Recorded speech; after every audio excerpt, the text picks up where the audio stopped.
In the crowded low-poly conference room, 12 angular figures sit around a long geometric table, and one of them, a woman with sharp polygonal features, raises her hand to speak.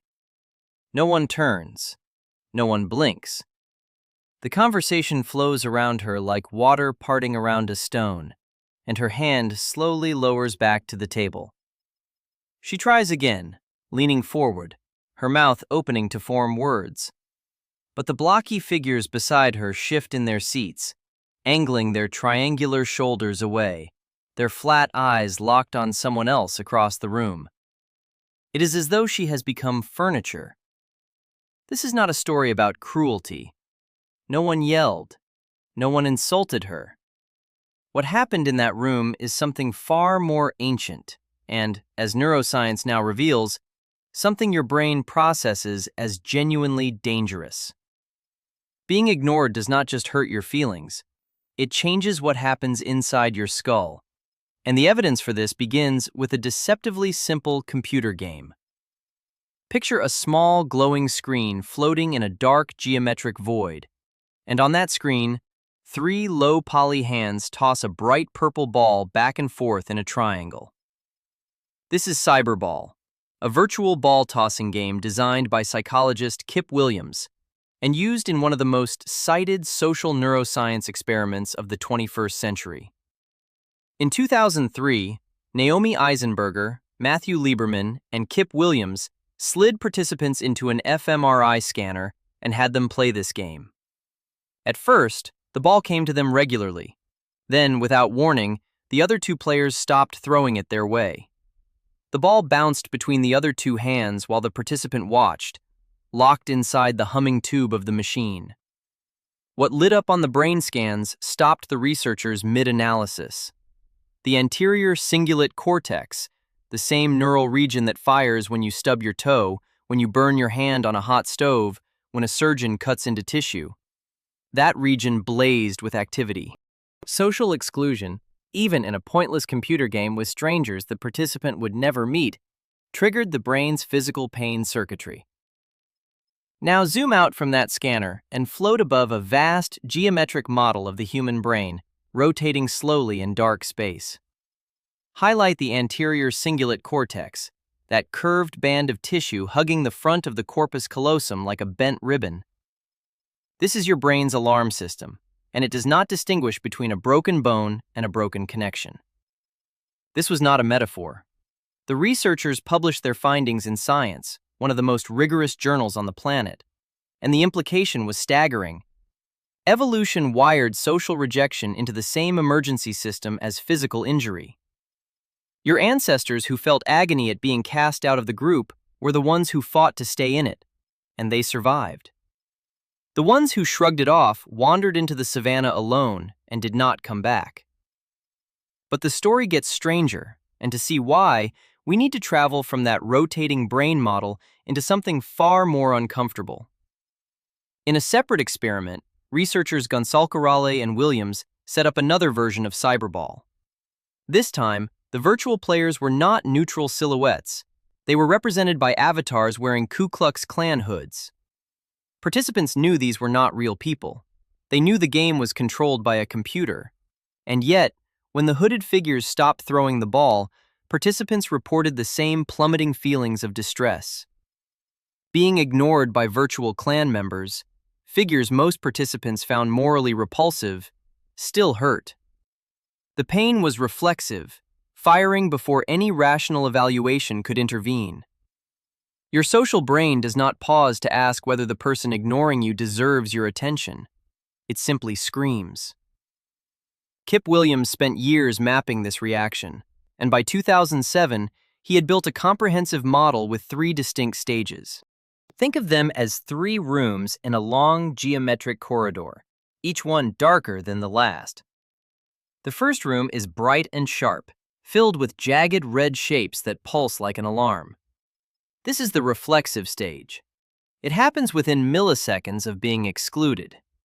Your anterior cingulate cortex fires. Your mood drops. Your sense of belonging takes an immediate hit. This stage is automatic, universal, and almost impossible to override with logic. The second room is quieter, more blue, filled with mirrors and pathways that branch in different directions. This is the reflective stage. Here, you start trying to make sense of what happened. You assess the threat. You attempt to figure out which of your fundamental needs is under attack.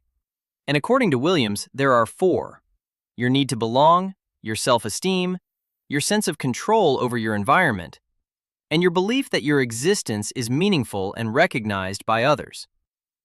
Each of these 4 needs sits like a pillar in that mirrored room, and ostracism takes a hammer to all 4 simultaneously. That is what makes it so uniquely devastating compared to other forms of social conflict. An argument attacks your self-esteem. A power struggle threatens your control. But being ignored tells your brain that you might not exist at all. The third room is the one that should concern us most. It is dim, gray, almost featureless. This is the resignation stage, and it emerges only when ostracism becomes chronic.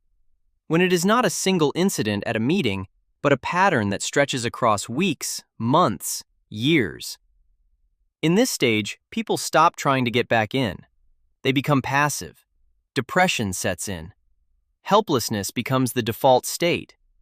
If you have ever felt that slow fade, the creeping sense that reaching out is pointless because no one will respond, you are not experiencing a personal failure. You are experiencing the third stage of a well-documented neurological process that would happen to virtually any human brain under the same conditions. Now step outside that corridor and into a wider landscape.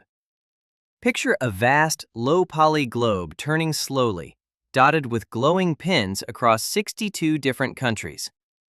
In the year 2000, Williams, Chung, and Choi conducted one of the largest studies on ostracism ever attempted, collecting data from 1,486 participants scattered around the world.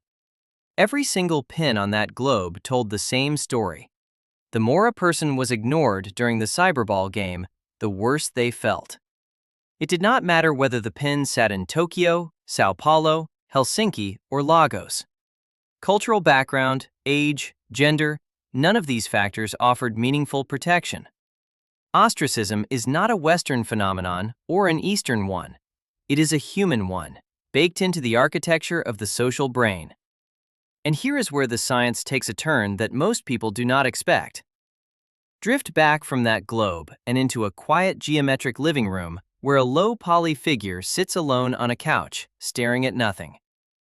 This person is not being ignored right now. They are remembering a time when they were, and their brain does not know the difference. In 2008, Zhansheng Chen, Kip Williams, Julia Fitness, and Nicola Newton published a finding across 4 separate experiments that overturned a common assumption. Physical pain, once healed, cannot truly be re-experienced through memory.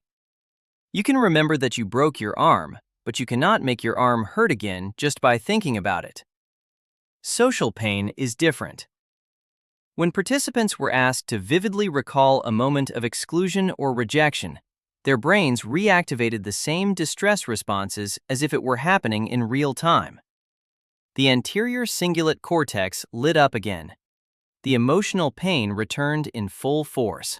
This is why a rejection from 15 years ago can still make your stomach clench when you think about it late at night. This is why a friend who stopped calling in high school can still produce a flicker of hurt decades later. Your brain stored that exclusion not as a fact, but as an open wound that it can reopen at any moment. And it does this because, from an evolutionary standpoint, remembering who excluded you and how it felt was a matter of survival. Float now above a geometric schoolyard, angular children standing in clusters on a blocky playground. One small figure stands near the edge, holding a lunch tray, scanning the groups for an opening that does not exist. This is where ostracism often begins its longest campaigns, and this is also where its consequences can become most extreme. In 2003, Mark Leary, Robin Kowalski, and Laura Smith conducted an analysis of school shootings in the United States and found that ostracism, or social rejection, was present in 13 out of 15 cases they examined. This is a correlation, not a cause. Many millions of people experience ostracism and never become violent. But the pattern is notable because it suggests that chronic ostracism does not simply create sadness.